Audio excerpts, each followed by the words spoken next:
No, no, and I think what the message is that Mario's imparting here is that it is so easy for us to go out blindly and have sex. Yeah. But it takes an extra effort to have successful relationships because it does take a little bit of relaxing and opening your mind and allowing Sure that it person to share what they want for themselves as well as for you. But when you just have one-way sex, and it's two ways, you know what I mean. When it's just your way and their way and you're connecting at a time, you really don't have to put your mind into it. You just want to get to the act. So I do understand that. That's why I said we may joke all the time. We may sit up here and talk about things. And I'm not laughing at Lady Lips exercise. I think the part that I got out of it, no matter how much you look at her, no matter how she's dressed, I said, I got something out of this that none of the women that I've been in relationships ever shared with me.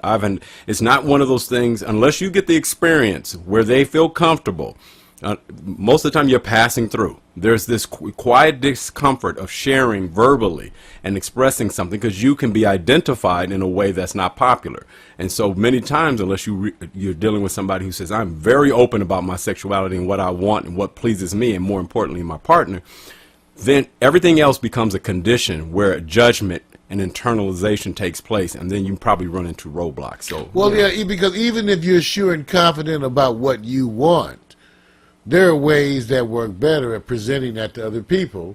That can be a threatening thing right. to another person. Your areas of confidence can be very intimidating and threatening for men or for women. So, like I said, it's so simple as being clear what works for you. Right. In a couple situation, you really have to stop and, okay, what I tell people, at least take the time to consider.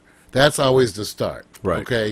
In other words, it's hard. You can't learn in one moment how to handle anything. Right. But take the time to consider the other person and make an exercise of trying to imagine yourself as them. That's the simplest thing. Try to imagine yourself as your spouse getting up and what they go through every day. Right. What they're experiencing. Try to imagine what they're like, what they're feeling and seeing and experiencing during sex. And you take the time as an exercise to imagine yourself as your partner. And I think for many people, that is a wonderful starting exercise that you can do by yourself. Right. That'll really teach you things. Tell me if you really do it. Most people stop because it gets a little too weird. Right. And you may not like what you're thinking. Right. But you're thinking about yourself. Right. You're imagining your lover being with you usually. Yeah. Unless you're freaking out during that moment. That's right. But I'm just saying that's a wonderful exercise to get in touch with someone that you love, is always imagine yourself as them. Oh, absolutely. And I know, and the selfishness goes away. Now, look, I know a lot of the fellas, you guys are out there going, depending on your age, you're running too fast, you ain't got time to think like this.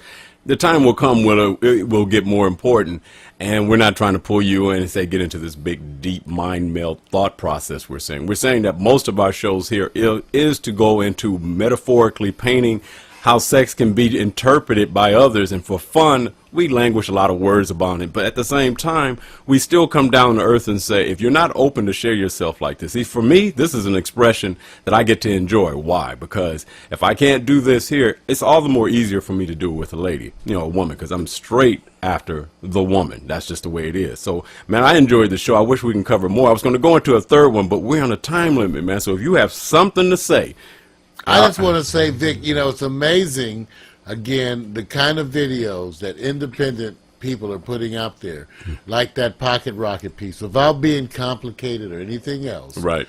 Kara Sutra, we got to give it to her. Yeah. Because I think she did a wonderful job of taking a topic like that and breaking it down in a way that was comfortable and familiar. You go, girl. Yeah. You got a Pack Stereo thumbs up. Okay. Yeah, right. And what works so much about that, Mario and I have an experience with somebody who actually was going down the road in that line of business. So we completely understand what she has attempted to do and bring forward, because there was a few years ago we knew somebody who basically was going in that direction, but some things happened in their lifestyle, and that was more important. Family's always more important. So we're going to sit back and say, hey, until next time, the ladies will be back. You may get a treat. We may have a double whammy. So Mario and I have to go back to our role playing. So, hey, man, in the meantime, I'm about to shake it out, man. Mario, you can say all you want to, but I'm going to bring them. It's been so good and so uncut. Yeah. Let me go scratch my butt. I can't wait till next week. Girl, get some sleep. I see you. Peace and hair grace. For those of you guys who don't use grease, just ignore us. It's an old term. You know, we go that way. So, man, in the meantime, Mario, thank you, my brother. We're going to go ahead. We'll see Stephanie Ray next time coming back. And we may even have DeVoe coming back to the show because she's been on some film projects and business endeavors. So until next time, peace.